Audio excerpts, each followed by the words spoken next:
welcome to An Alternate Hugh. I'm Hugh Anderson, and this is what caught my attention this week. I thought I'd start the new year with some positive things to consider. After 52 years of faster-than-sound flight being outlawed, the President signed an executive order in June overturning America's ban on supersonic flight. In 1964, the Federal Aviation Administration conducted 1,253 sonic booms over Oklahoma to test how disruptive they were, and 3 out of 4 residents said they didn't mind. But a tiny 3% minority raised heck, and I do mean raised heck. And that was enough for the FAA to outlaw supersonic flight in U.S. airspace in 1973. Instead of banning noisy aircraft, the U.S. banned all supersonic aircraft. This destroyed any opportunity to solve the noise problem with technology. The good news? After 52 years of faster-than-sound flight being outlawed, the President signed an executive order in June overturning America's ban on supersonic flight. Imagine boarding a plane in New York at 10 a.m. and landing in Los Angeles at 9 a.m. Stay tuned on that file. Now, autonomous vehicles are coming to a curb near you.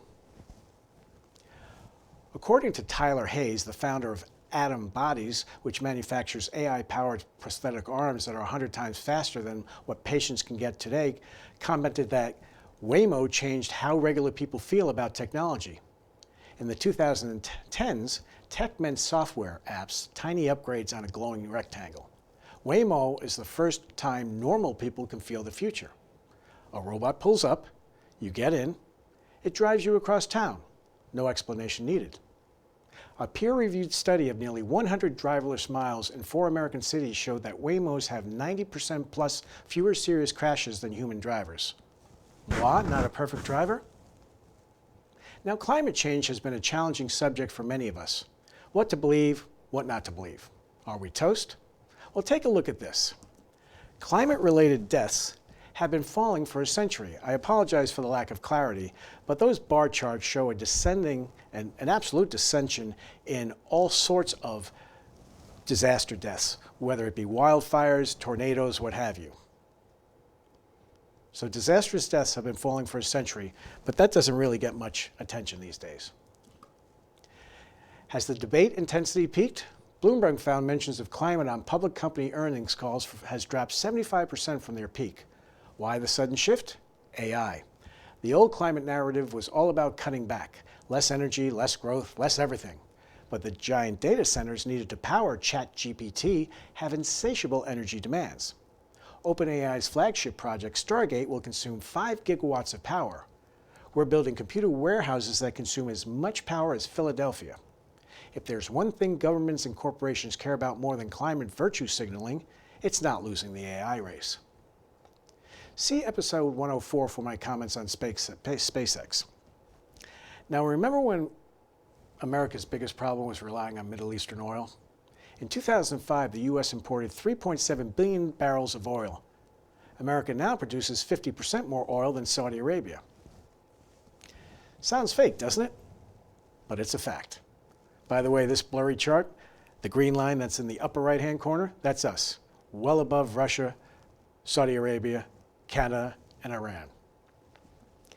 Now, from the world's largest energy importer to its largest producer in 20 years, this is all thanks to fracking, the technique used to access oil and gas trapped in rocks thousands of feet underground. If it weren't for fracking, America would be miles behind in the AI race, and today the vast majority of data centers are powered by gas turbines.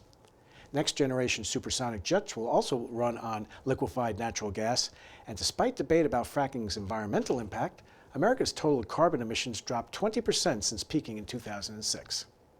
Fracking made natural gas so cheap, it replaced coal as America's #1 power source.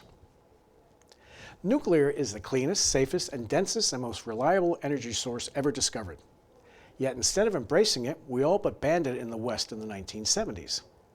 Governments aren't just allowing nuclear development again, they're clearing regulatory roadblocks and widening loopholes for nuclear entrepreneurs to sprint through. Big tech giants all ink deals to restart shuttered nuclear plants and build new ones.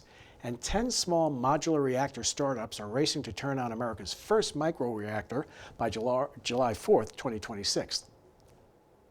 A 50-year-old Belgian reactor was scheduled to be shut down, and suddenly a giant projection of Queen's "Don't Stop Me Now" appeared on its cooling tower. The stunt was led by environmental activists, the same people who spent decades trying to kill nuclear. And finally, in Philadelphia, a baby named K.J. Muldoon was born with a 1 in a million genetic disorder that's typically a death sentence. His liver couldn't clear ammonia, the toxin your body makes when it breaks down protein, meaning eating could damage his brain.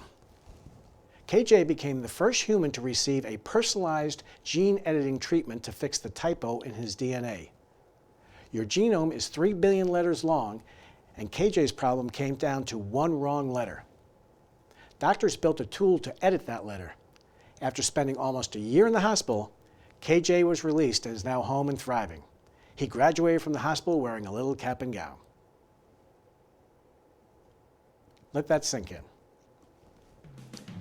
I hope that was a brief respite from all the sturm and drang we're all enduring. Until next time, I'm Hugh Anderson, and this has been An Alternate View.